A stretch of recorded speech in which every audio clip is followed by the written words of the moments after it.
Blazing Saddles, Blazing Saddles. Its first name was Tex X. It was a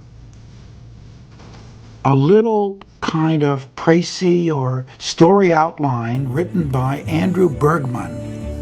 Andy Bergman, who went on to do Honeymoon in Las Vegas, and recently he did Striptease. He's a very talented guy. It all started with me walking the streets of New York, looking in the gutter, hoping to find some change. I had made two movies back to back. The first one was called The Producers.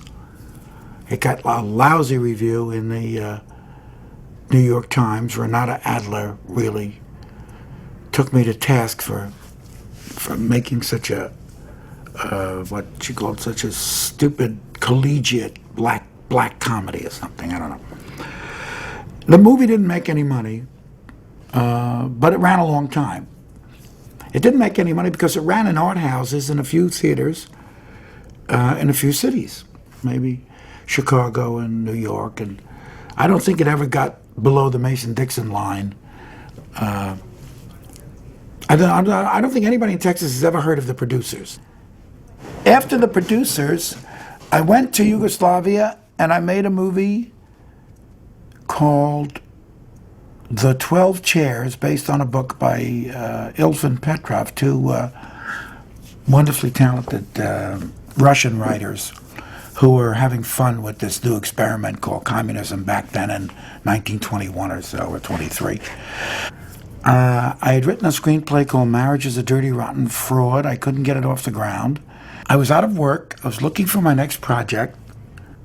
I was around, 59th Street near Fifth Avenue, and I heard a voice say, Mel, then louder, Mel, and it was the late, great David Beagleman, who had just created an agency. When MCA had a breakup, he and Freddie Fields created CMA. I didn't have an agent, but David was an old friend and he knew me. And he said, what are you doing? You're looking down. I said, I'm looking for change. Things haven't been going well. So he said, have you had lunch? And I said, no, not really. And he took me, there was a place called Raffles, I think, or something in the bottom of the Sherry Netherland. It was a nice, like kind of an inn little restaurant brasserie. And I got some scrambled eggs and sliced tomatoes and rye toast. And I was having butter in those days, so I toasted the rye toast with butter.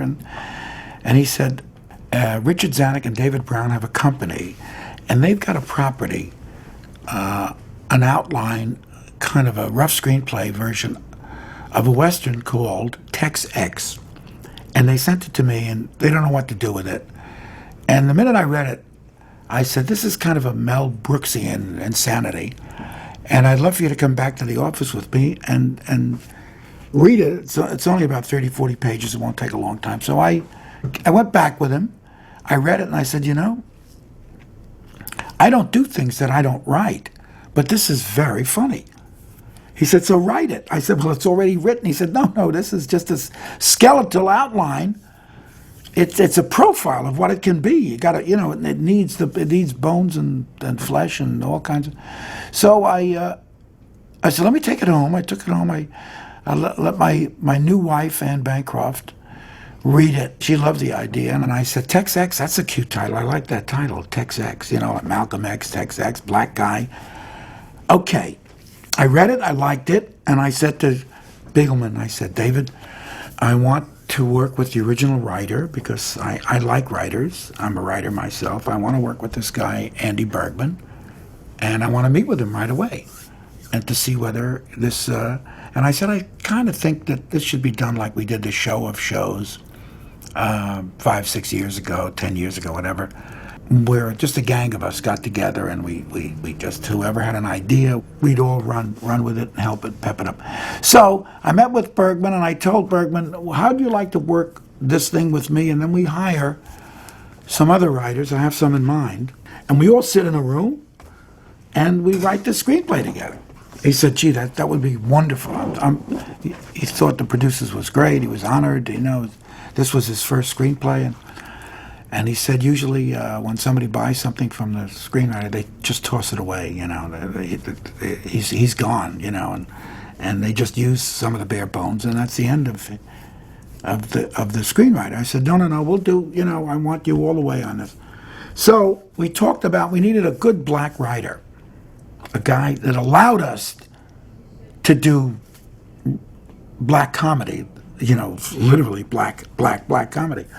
And so I suggested Richie Pryor, and he said, well, he's a little nuts, isn't he? And I said, well, Richie was then just a stand-up comic working in a couple of clubs, and he wasn't that well known. But I was a big fan, and I knew how bright he was. And so I called Richie, and he was working in Chicago, and I said, well, fly in. And he said, well, I'll take the train. I don't like to fly. And he said, if you, I like a certain kind of brandy, and have it there, please, for me. So I don't know what, I think it was Remy Martin. Yeah, VSOP, Remy Martin. And he said, I can get more of it into me on the train before I meet you guys. So I said, okay, Richie, take the train. And then I'd just been in a chock full of nuts, and a guy came up to me and just was raving about the producers. And I said, what do you do? He said, I'm a young lawyer, and I want to be a young screenwriter, and I want to give up being a lawyer. And he said, I'm working with a dentist. I said, on your teeth or on a script or what? You know, he said, no, the guy is a comedy writer, and we were a team. So I'm talking about Norman Steinberg, who went on to write My Favorite Year with me. And then his writing partner was a guy by the name of Alan Uger. So I told Andy about the dentist and Norman, and I said, I have a feeling that these guys are good. So we all sat in a room, and it was chaos. I mean, Richie Pryor wrote most of Mongo, and I wrote most of The Black Sheriff. It was a crazy mix, but a good mix. And we'd write 3 or 4 hours, and then we'd all have to go to a separate place and kind of chill out and cool out. And then we'd come back, and we could take each other again. We were writing in some building that Warner Brothers had. I think it was 666 Fifth Avenue. And on the 6th floor, everything was 6. I think I was afraid of getting it stitched into my scalp later because of the omen. I was afraid we were doomed. But anyway, we got up there, we wrote, we carried on, and we kept in touch with John Kelly, who was running production for Warner Brothers in those years. And he said, Tex X, no good, sounds like a black exploitation film. Tex X, it sounds only for a black audience. So I said, okay, Western, and a black guy is the sheriff. I came up with a title that I thought was great, Black Bart, because that was the guy's name, the sheriff's name. I called him Bart. And couldn't get that past the board at Warner Brothers. They didn't like the title, Black Bart. Well, we kept writing, we kept changing things, and I came up with a kind of a nifty, kind of weird title that I liked. Nobody else liked it, called The Purple Sage, because you know, if the guy was really black, you know, and he was very wise, and Purple Sage is a great old Zane Grey, I think, Western. So no, he said, that's too arcane, that's too wild, Purple Sage. Ain't nobody gonna know Purple Sage. And then we kept writing, and we left the title alone. We just didn't bother with the title. We just kept polishing up people like all the Johnsons, you know, Howard Johnson, and who died that year that we were writing it. I think it was 72.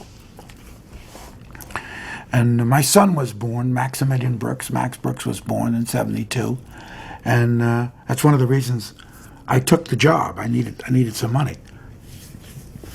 But like Dickens, who took a job writing for a magazine, he wrote A Christmas Carol for a London magazine. He said to a friend, I'd better make this the best thing I've ever written because it's obvious I'm writing it for commercial need and purpose, you know. I said, this better be the best movie I ever wrote, because I want to make sure that, you know, that people don't think I'm selling out. Here I wrote the 12 Chairs, and I wrote the producers, and up to that time, everything was like, you know, very lofty level, I thought of, of writing. So anyway, Richard peeled off. He had some gigs and he had to work. Uger had to get back to dentistry to make a living because the money we gave him ran out. I think the whole movie cost about $2,600,000, 2.6 to do this amazing Western.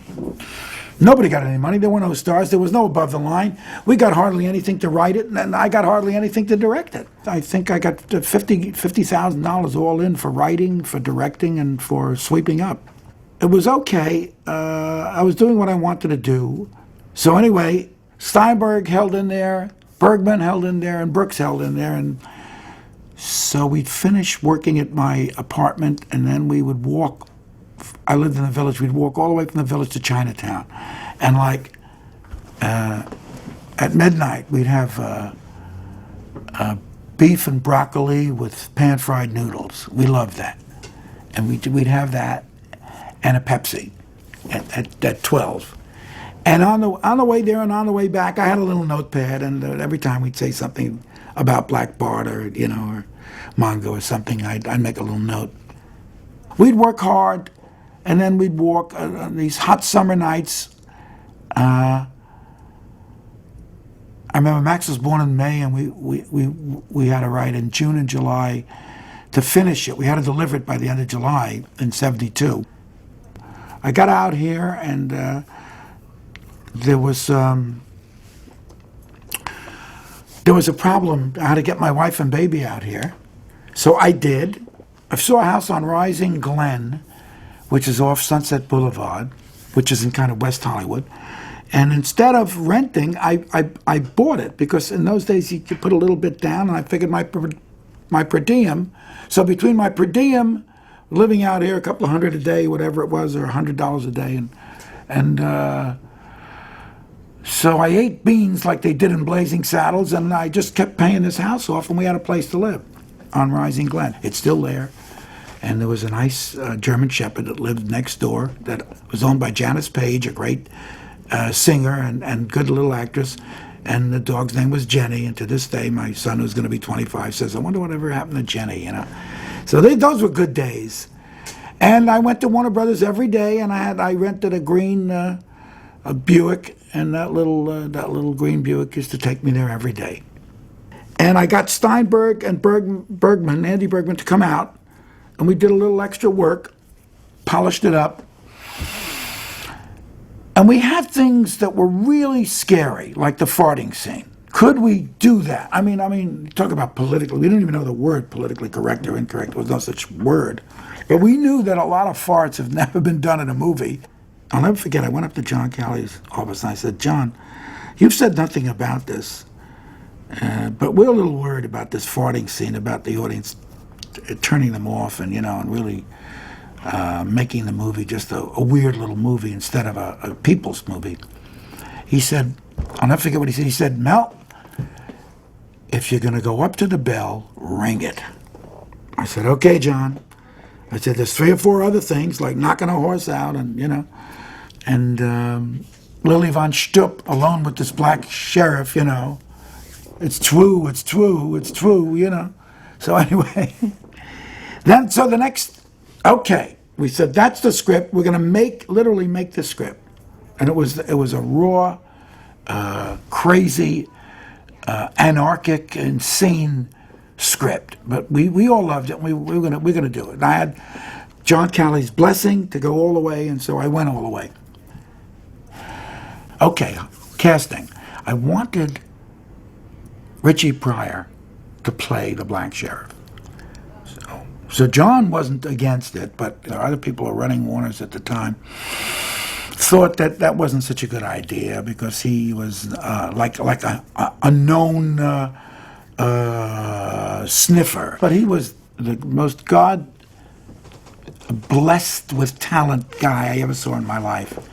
And I knew that the camera would love him, and that there was a sweetness in Richard Pryor that was undeniable, inevitable. You'd have to love that guy. And I said, that's the Black Sheriff. And I went on bended knee to every studio executives, every single one of them. I even flew to New York, back to New York, where the money was, and I begged for them, and they wouldn't give them to me. So we started casting, and the minute I saw Cleavon Little, I said, that's the guy. He hadn't done a movie. He was a Broadway actor. By the time I got him, he was off, not on Broadway, but I read all his reviews and stuff, and I asked everybody who'd ever worked with him in New York about this guy, and they were crazy about him. They thought that he was really, an up-and-coming, really huge talent. So there, Cleavon Little, I met him.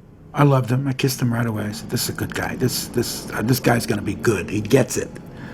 And he has a sly, sweet way of delivering his lines, just the way I want the Black Bart to deliver the lines. Because, he's in heaven now, and he belongs in heaven. He's such a dear, bright, sweet guy, and he was just so talented. He was just so perfectly talented. So if I couldn't get Richard Pryor, God was good to me. We got Cleavon Little. The other casting went very smoothly. I signed Madeline Kahn, and she was, where did I get Madeline Kahn? She was in, Bogdanovich had done a movie called Paper Moon, I think. Paper Moon. And then she was just great. I just loved her. And I knew how funny she was from off-Broadway, and she sang a Sheldon Harnick tune called Garbage that just knocked me out. She was just so great. And she auditioned for me, and I said, let me see your leg. And she said, oh, you're that kind of guy? I said, hey, I'm okay. I'm happily married. I really don't fool around. And she was nervous. I said, let me see your legs. She said, why? I said, because I know you can do Dietrich, but you got to have the legs, because you're going to straddle a chair and you're going to, So she showed me a leg. I said, they're gorgeous. They're great. So happy. She said, you're not going to touch them. No. And I never did. And she is one of the most talented people that ever lived. I mean, either in one stand-up comedy or acting or whatever you want. You can't beat Madeline Kahn. She's the best. And I knew I'd have fun with her on the set. That she'd just giggle and laugh and keep everybody happy and, so good-natured. So then there was a director. His name was Claude E. Starrett Jr. And he did an impression for me once in the commissary of Gabby Hayes. Hey, Carl, this old grizzled old. And so I called him. I said, well, do Gabby Hayes in the movie. He said, sure. So he did it, and he was great.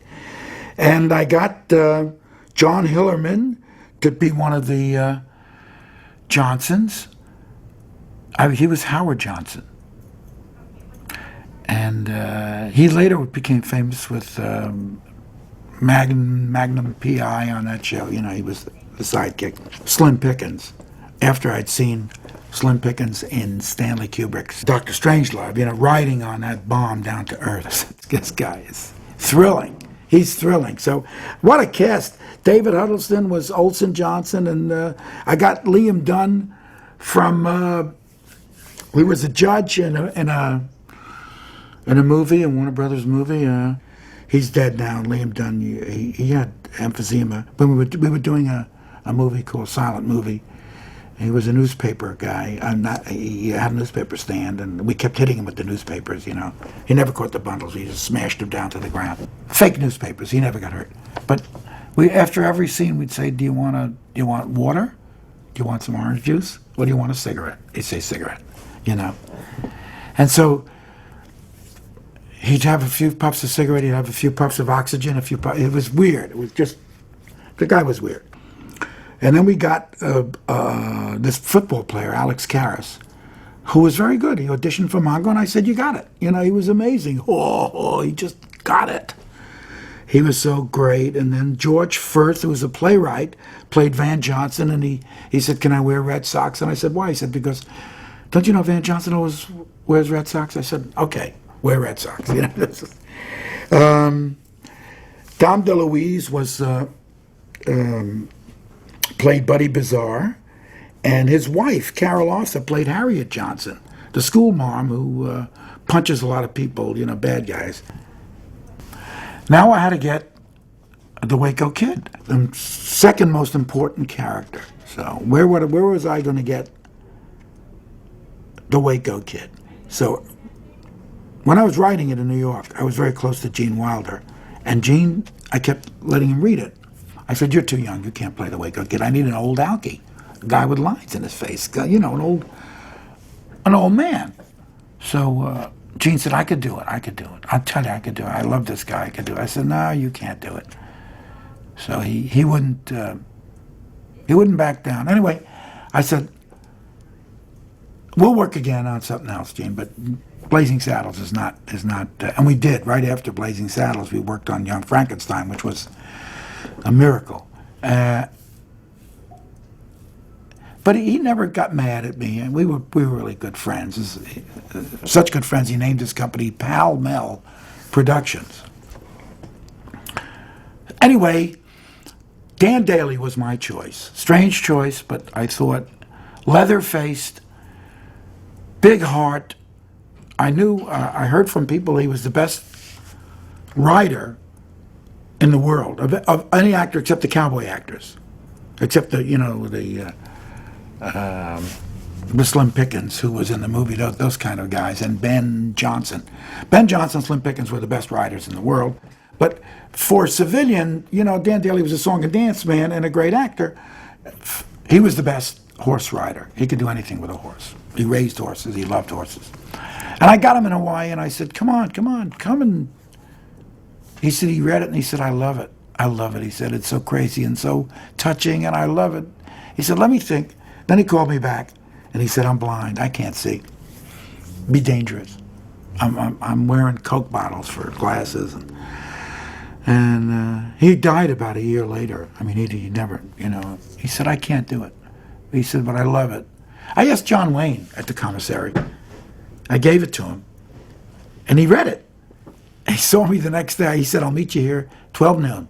He's a crazy guy, John Wayne. He said, I'll meet you here tomorrow, 12 noon, same table.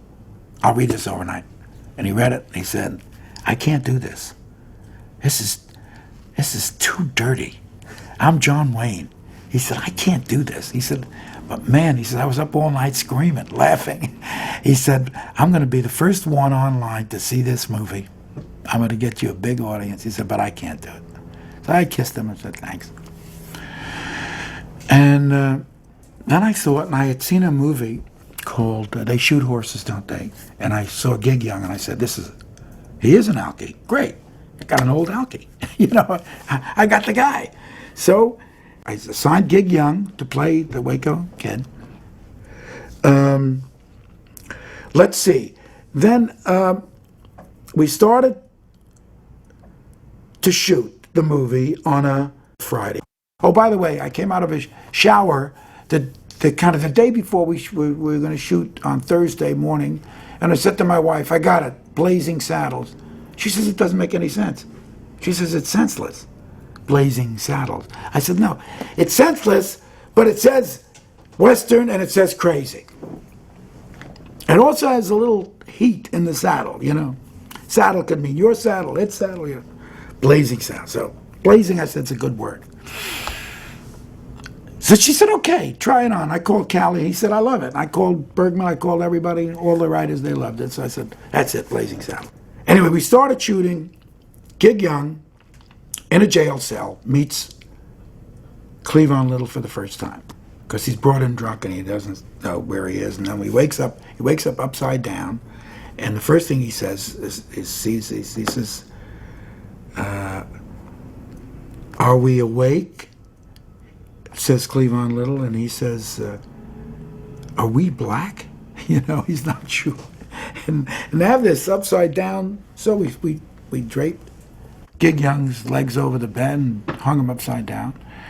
And he started to talk, and then he started shaking. I said, boy, this guy's giving me a lot. He is giving me plenty. He's giving me the old alky shake, you know, great. And then it got serious, because the shaking never stopped, and green stuff started spewing out of his mouth and nose, and he started screaming.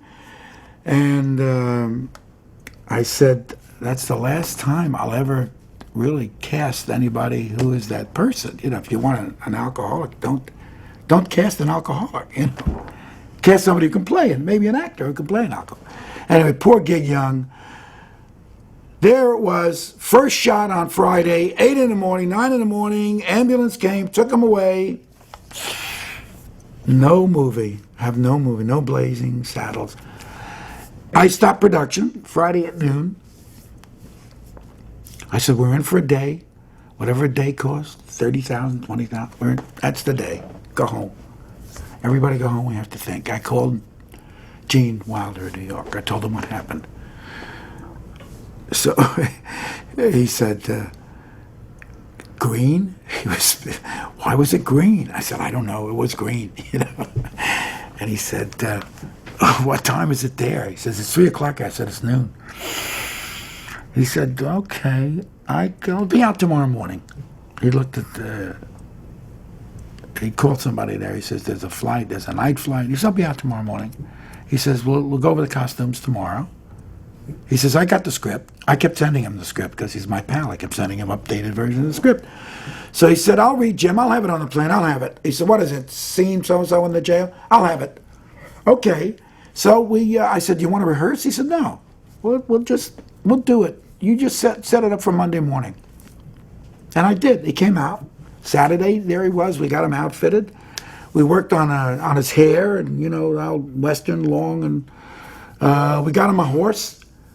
On Sunday, he rode the horse all day Sunday to get used to the horse, and he was pretty good to be his pal.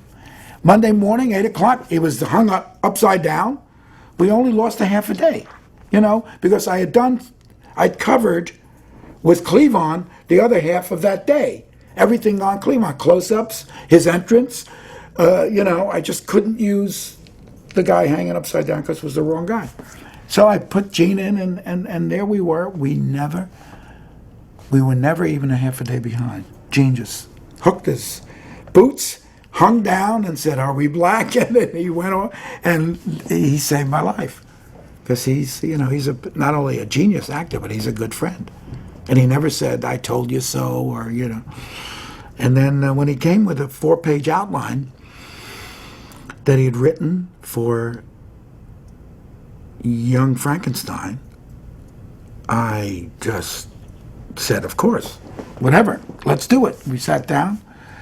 Actually, while I was editing Blazing Saddles, we were holed up at the Bel Air Hotel where he was staying, working on another movie called The Little Prince. So they put him up there. So he made tea, Earl Grey tea, every night with a little bit of milk. We had, like the English had it, with some brown sugar and digestive biscuits. He always had a tin of these digestives, which were kind of graham crackery-like, and they were very nice, round and nice. And we'd write and eat our biscuits and write this Young Frankenstein, and we knew right away that should be in black and white, etc. And anyway, Gene was very helpful during the making of Blazing Saddles. He loved Madeline. Madeline loved him, and they were pals instantly. And he glued everything together. And Cleavon said I couldn't have found a better guy because Gene was a fine actor and helped Cleavon over some little rough stuff, you know, where he needed more intensity. And I'll never forget, he put his arm around Cleavon. Cleavon goes over. He's walking down the street. And he says, good morning, ma'am, to a little old lady, a sweet little old lady, you know, with a bonnet. He says, good morning, ma'am. She says, up yours, nigger. He stops, he takes that. It's like a knife in his heart, you know, just he can't believe it, you know. All he said was good morning to this little old lady. And he comes into the jail, and his head is down, and Gene comes in, he said, what's the matter? And he tells him what happened. And he says, well, you can't blame these people. These are, you know, this is a soil, a common clay of the New West. These are simple, honest people, you know, morons, you know. And his timing on morons was that's the biggest laugh in the movie. Harvey Korman as the lieutenant governor was the slimiest. He was hysterical. And his suffering of Taggart, of Slim Pickens, when Harvey said, we've got to do something. We are transient nodes of the cosmic force. You know, he just did all this kind of Nietzsche and Kant and wild talk. And when he finished his speech, Slim Pickens said, ditto. And Harvey said, ditto? Ditto, you provincial putz, he yelled it. So I think Harvey came up with some incredibly funny things, you know. We were sued by Hedy Lamarr for using Harvey's name, Hedley Lamarr. And we settled it out of court. I think it wasn't a lot. It wasn't a lot. It was a couple of $1,000, and she was happy. But I apologized personally for almost using her name. I don't think she got the joke. I said, I'm sorry for almost using your name. Because we said Hedley Lamarr. And then I think the high points of the movie are Madeline Kahn doing Lily von Stupp doing the Marlene Dietrich character. I mean, to me, that's where the movie leaves being a normal comedy and becomes something otherworldly. It's just out of this world, literally. I mean, it reaches a whole other level of comedy because she's really doing, Marlene Dietrich. She's doing it. She's doing that character. And her take, I mean, she really becomes that German. She's looking at these cowboys and these rustic characters. Yeah. Her take on everything is so brilliant, you know.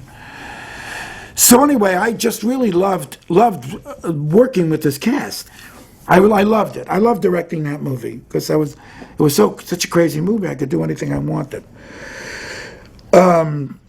We had, instead of background music, there was one point I wanted foreground music. It had never been done. I wanted Count Basie to actually be on the desert and have the horse, just trot past him and just see that. You'd hear this you'd see Cleavon Little on a Palomino, dressed like Roy Rogers, at his height. And then you'd hear April in Paris from the Basie organization, big band, which would make it very hip, very juxtaposed to the West, make it really, to give him his music, the sheriff his new music. And then he trots by, and there's Basie, actually out on the desert, and we got Count Basie, we got his whole band. And instead of just, they actually played. Of course, we had to get their original recording of April in Paris. But, I mean, they played out on the desert anyway. They were just sensational. Count Basie was the sweetest guy that ever lived. Burton Gilliam was Taggart's assistant. He was Slim Pickens' assistant. And he was so funny when the guys were singing, I Get No Kick from... He wanted them to sing an old nigger work song. Good-natured. Give us an old nigger work song, like on the levee or down in the cotton fields. And suddenly, Cleavon Little leads them into I Get No Kick from Champagne. I mean, it's Cole Porter. They're doing Cole Porter, and these cowboys. And Burton Gilliam sold that joke just by his eyes shifting around like, what the hell am I hearing, That was so beautiful. So I got to thank Burton Gilliam for that. And Dom DeLuise was so funny. In that whole scene of suddenly there's a bunch of gay dancers working on a set doing a Busby Berkeley kind of number, and the cowboys come crashing through the wall, and then they tangle it up, mix it up, and of course one of the cowboys falls in love with one of the dancers. They make a date, and it's just it's the weirdest thing. And I used it just so I could pull back from that stage, whatever it is, 14, and pull way back and show you that this was a movie. I mean, it was like Pirandello. Okay, so we make this movie, we finish it, and by the way, there are some people that I should mention. John Choulet. John Choulet was my first assistant director who taught me about Hollywood. He got me through it. There was a lot of tough shooting, and he really broke that board down and told me how to chew it up and digest it and shoot it and eat it up so that I wouldn't run myself into the ground. The choreography, we did a number called "I'm Tired," and in the number there were Germans with pointy hats and helmets, and Alan Johnson did that. He also did "Springtime for Hitler" for me, for the producers. So just recently in Dracula, he just did some wonderful stuff for me with Leslie Nielsen, who's not easy to turn into a dancer, but he did it. There's a production designer whose name is Peter Woolley. Little guy, blonde hair, now it's probably gray, and short, cute, adorable. Didn't cost me a penny, not even in time or materials. Designed everything, every picture he put down in front of me was perfect. Byrock was the director of photography. Joe Byrock, great guy. He said, "Why are you asking me all these personal questions?" I said, "I like to know about people." This year, Joe Byrock died. He was about 80 when he made this movie. He must have been 100. He must have died at 100. Well, I'll tell you, he was literally in his early 70s when he made Blazing Saddles. Two cameras on everything cut together. Since that was my first Hollywood movie, and I've always used two cameras. In New York, I only used one camera, but as soon as I got out here, and ever since, Byrock was great. John Howard was my film editor. He edited most of my films up until High Anxiety, and he was wonderful. And he had worked on some very important movies and learned a lot about. I think he worked on Butch Cassidy and the Sundance Kid, and so he knew a lot about editing that I didn't know. I didn't know a thing about editing compared to his ways of getting around things and making things work. And he came to the set real early and said, "Just get a close-up in every scene. Just get a close-up. I don't care if it's of a clock. I don't care if it's a rat in the corner. I don't care if it's somebody's face. I don't care if it's a smoldering cigarette. Give me a close-up of anything." He says, "Don't worry about the scene. I'll cut it together." And he did. He never missed. The guy was a genius. I'll never forget when I was doing silent movie, John C. Howard said, "Take a close-up of that coffee cup on the table shaking when Dom DeLuise is doing a flamenco dance. Just give me that." And because of that, he saved the whole scene. So these guys saved my life. I used a sound guy. Sound set was Gene Cantamesa. He was wonderful. Never had to do looping, a little bit, tiny bit. Even shooting outdoors with up in Palmdale and up in the desert, winds blowing. He'd shield the mics. He was just, Gene Cantamesa was wonderful. And there was a script supervisor who was very talented called Julie Pitcairn, and ending up working for Barry Levinson, who I brought into my camp when I first did silent movie and then High Anxiety as a writer, actor, and now Julie Pitcairn is working for this great director, Barry Levinson. I had a composer on that movie called John Morris. John Morris started with me on The Producers and did 12 Chairs, and naturally I brought him out, and he did a great. He was nominated. We both were for an Academy Award for the title song, Blazing Saddles. I like to write music, so I actually wrote I'm Tired for Lily Von Stupp for Madeline Kahn. I did that. And I wrote The French Mistake for Dom DeLuise. Crazy song. Frankie Lane sang for us. He sang Blazing Saddles. And he sang it with all his heart. He didn't know we were making a comedy. He knew we were making a Western. He sings these Western songs. So John Morris says to me, "Mel, should we tell him? I mean, he's singing his heart out." I said, "No, I think it's good for the movie. I think it works with the whip cracks and all of that craziness, you know." He rode a blazing saddle. He wore a shining star. I mean, with vibrato, with every. I said, let him sing it. Let him sing it. Yeah, he did. And he never knew. He never knew. And he just. And I realized, I learned something from that. I said, Absurd situation, play straight. Actor plays straight, a situation absurd, comedy. And I never forgot that. The minute I saw him singing that with his eyes, there were tears in his eyes. He believed in this sheriff cleaning up Rockridge or something. I just couldn't believe it. Anyway, he was great. And finally, Michael Hertzberg, who was with me as an AD on the producers. He was my first assistant director. Great help to me then. He really led me by the collar. He said, no, we're shooting on this set now. You have to go there and direct that. Oh, thank you, Michael. And then he went to Yugoslavia with me to make the 12 chairs. And it cost him a lot, emotionally, to hang out there for like 9.5 months. And he was my first AD, and he was... I guess one of the producers with Sidney Glazier. Glazier was the producer, so he must have been the co-producer. And then when I did Blazing Saddles, he came out to Hollywood with me, to Warner Brothers, to actually be the producer of Blazing Saddles. And he did a great job.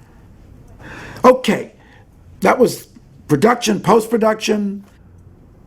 At the end of Blazing Saddles, I was writing Young Frankenstein. That was like in end of '73, beginning of '74.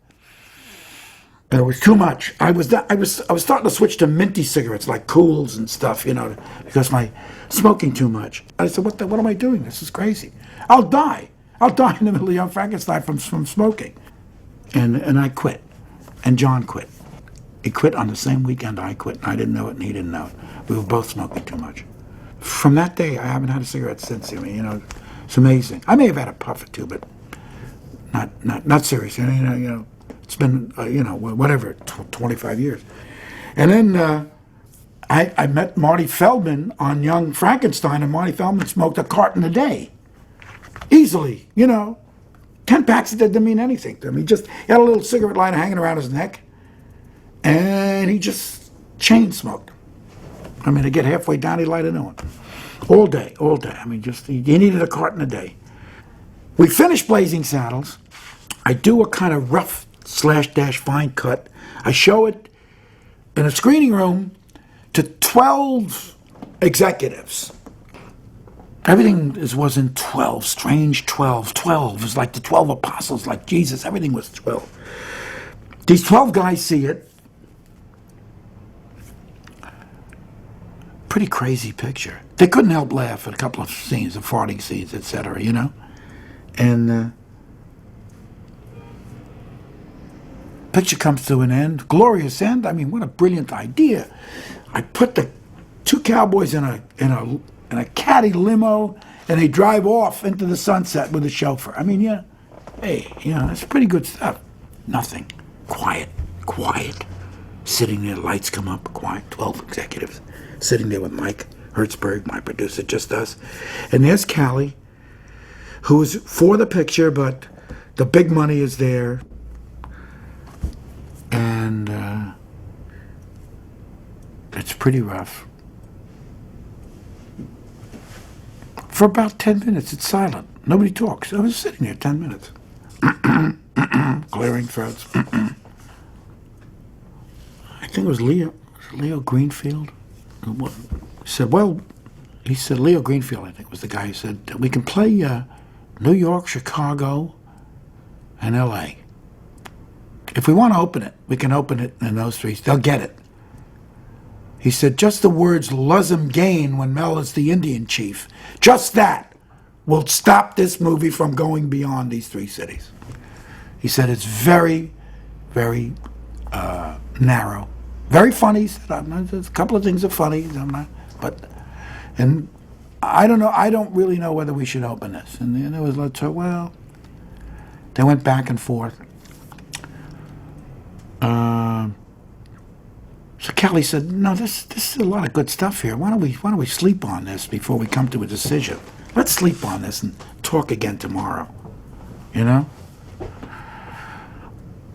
he says, well, we can eat it, 2.6. We can bury it. We can eat it, And there was that kind of talk. They weren't going to release the picture because it was so bizarre, so wild. and it didn't pay to open. The advertising monies on top of it would be a lot more expensive than the negative cost. So why throw good money after bad?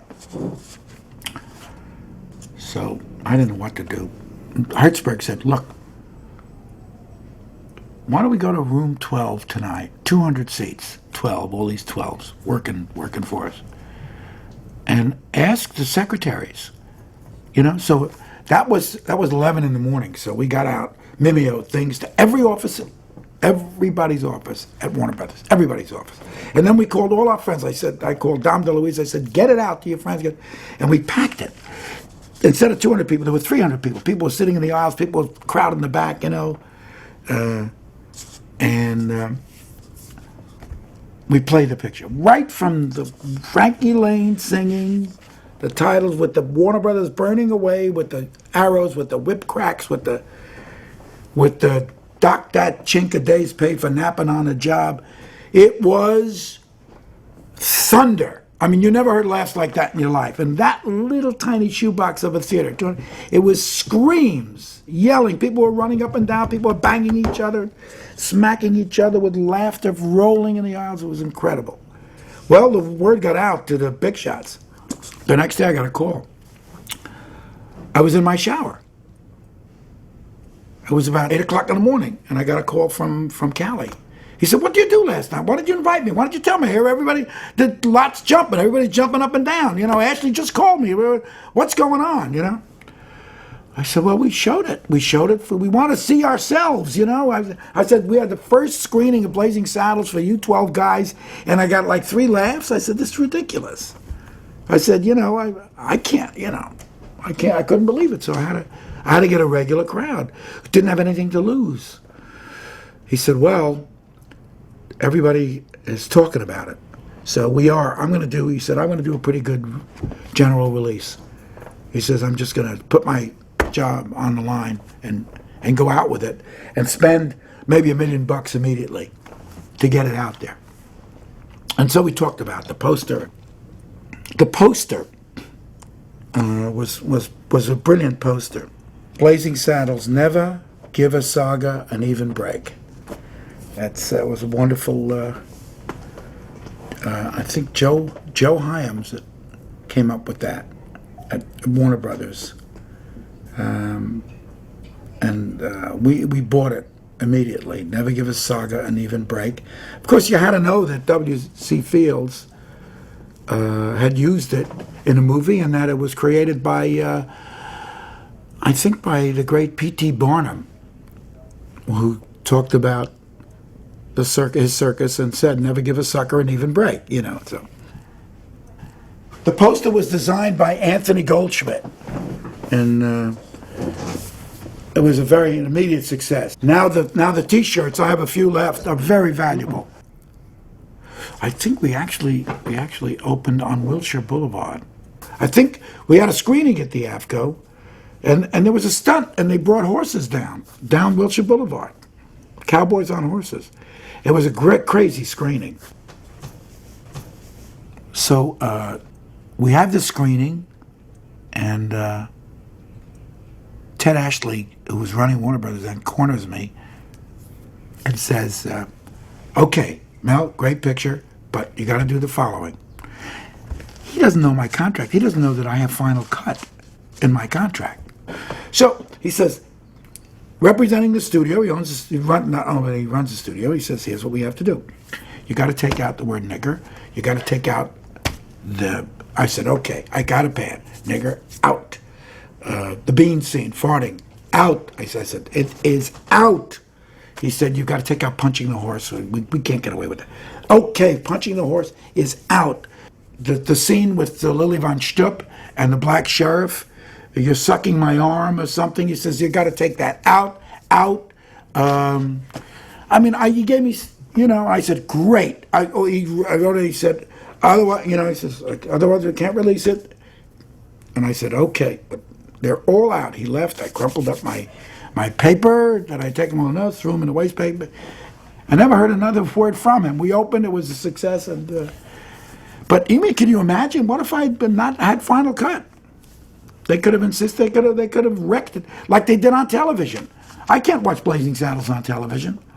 I can watch it on cable, yeah, it's all in. But I can't watch it on, where they cut it, a lot of prudes got together and, silly people got together and they cut out everything they thought would be offensive to a 4-year-old. So, we've got pap, we've got pablum. I mean, it's nonsense on television. I can't stand it. The movie did pretty well in its first issuance, in its first release. Pretty well. And it did even better in its second release that summer. We came out sometime in the winter, 74, in the winter of 74, and then in the summer of 75. We did even better. It was a re-release. Warner Brothers didn't have a big summer picture, so the theater owners kept clamoring for it. So they made 250 new prints and sent it out over the summer. We got a lot of letters, a tremendous amount. I got over 1,000 letters from people who, animal lovers who thought that I actually had Alex Karras as Mongo smash the horse in the face and knock it out with the. He missed it by a foot, and they had these little filaments, monofilament on, guiding on the horse's legs. Just all they did was tug it gently, and these horses were brilliant. We had 2 horses who could do a fall, make it look like they were really knocked out. There was a lot of white people that didn't like the word nigger. Strangely enough, not from blacks. Never objected to the word nigger. They knew that it was used correctly in the movie. That the sheriff was subject to this weird, these people who he was helping were against him simply because he was black, and they called him nigger. I mean, so it was fine. And I don't think it should be used. I don't think the word should be used unless it's used absolutely correctly to show race prejudice. And I didn't show it from bad people. I showed it from good people who didn't know any better. And it was really understood, I think, by the black community. They got it. They dug it. They were smart. They understood everything. Blazing Saddles is still a very big favorite. It made Texas, the first movie I ever made that got to Texas. Everybody in Texas loved it, Kind of a strange, maybe they loved it on both, from both sides. It's a good movie. I'm very proud of it.